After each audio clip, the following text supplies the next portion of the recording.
Latvia, ginulat ang Spain. Ibang kupunan sa international stage, nasa proseso na para baguhin ang estilo sa paglalaro. At Gilas Pilipinas, kailangang manalo sa China, ngunit bago ang lahat, kung gusto nyo ng matibay na running shoes, ito ay mabibili lamang sa halagang 1,299. I-click lamang ang link sa comment section mga kaibigan or bisitahin lamang ang tiffin.com for more high quality shoes.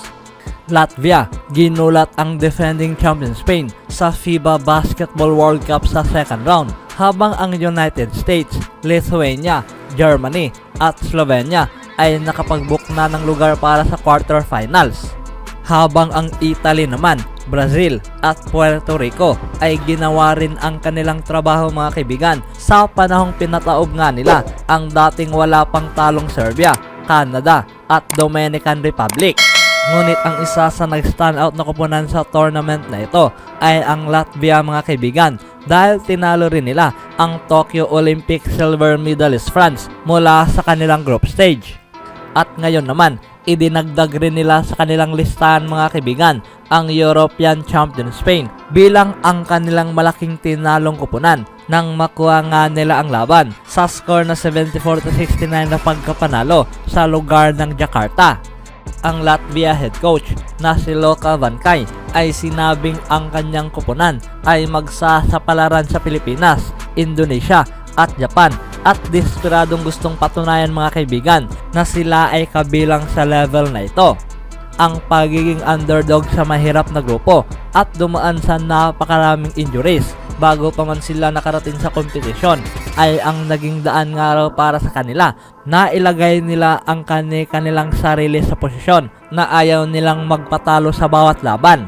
Sila ay dumating sa lugar na ito kasama ang tiyak na kagustuhan mga kaibigan na gusto nga nilang patunayan sa lahat ang kanilang estilo, maganda man or masama ito para sa kanila. Ito nga raw ang nakapagbigay sa kanila ng karagdagang lakas.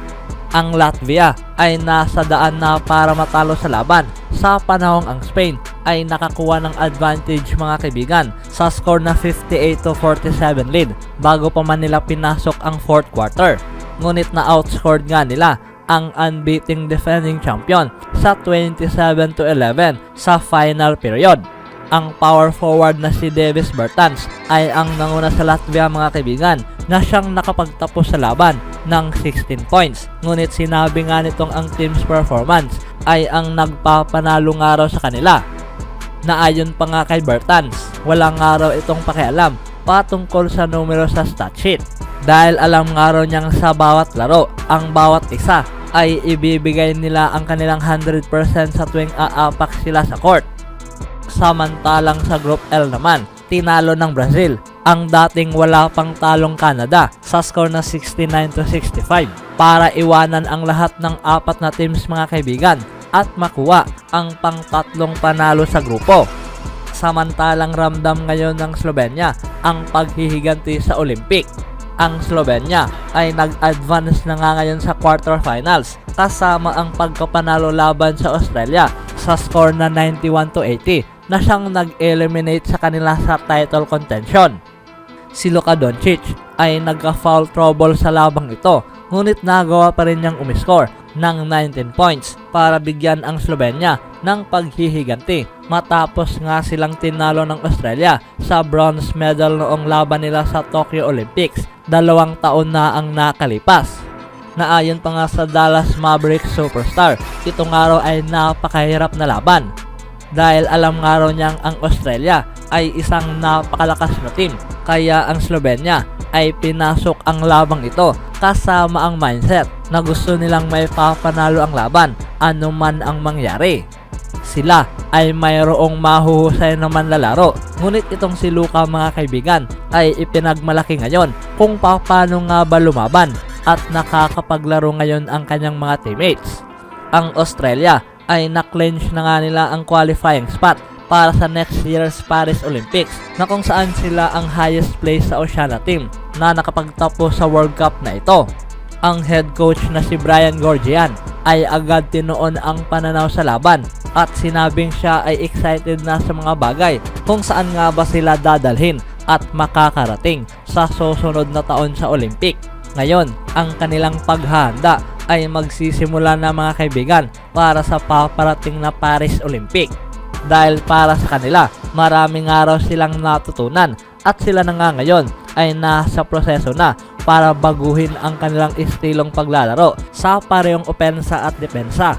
Isang bagay mga kaibigan dahil hindi nga raw umubra ang kanilang estilong paglalaro ngayon nitong 2023 FIBA World Cup.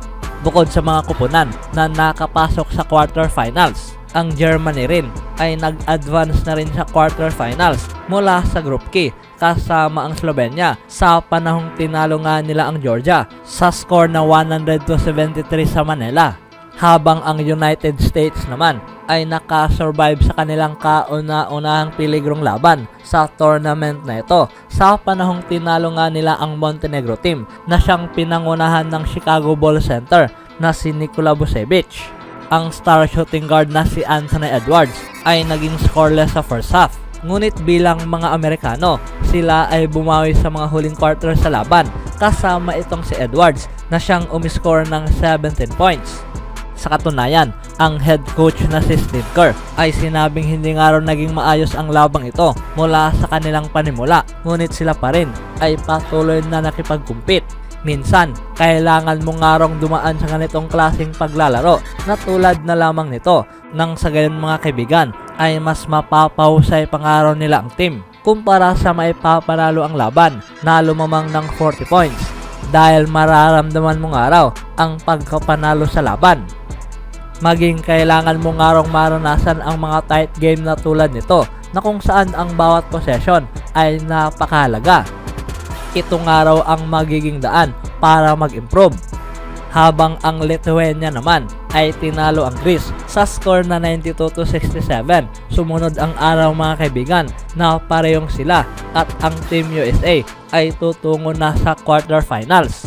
Sa Group I, ang Puerto Rico ay tinalo rin ang Dominican Republic sa score na 112-97 at ang Italy ay tinalo rin ang Serbia sa score na 78-76. Sa kabilang banda naman, meron pang iilang paraan mga kaibigan para sa Gilas Pilipinas na makapasok sa Olympic sa pamamagitan sa FIBA Olympic Qualifying Tournament na siyang gagawin sa susunod na taon na kung saan 24 teams mga kaibigan ay ang mag-aagawan sa 4 na spot kasama ang top team sa bawat grupo.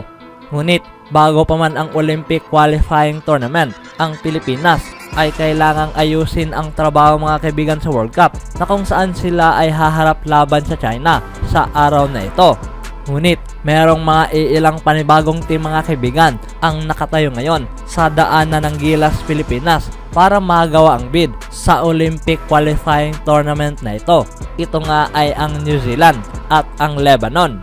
Dahil ang procedures mga kaibigan para sa Olympic Qualifying Tournament na ito ay naging kabilang na ikaw ang isa sa best next team mula sa Africa, Americas, Asia, or Oceania at 16 following best next ranked teams mga kaibigan na siyang nagtapos sa World Cup ay ang maiimbitahang maglaro para sa Olympic Qualifying Tournament na ito. Anong masasabi niyo mga kaibigan sa pag-asa ng Gilas Pilipinas? Always do it on my own, so I gotta get through it. And the only thing I know is to love what I'm doing. Never give up, never slow, till I finally prove it. Never listen to the no's, I just wanna keep moving. Keep my head up when I act, head up that's a fact. Never looking back, I'ma keep myself on track.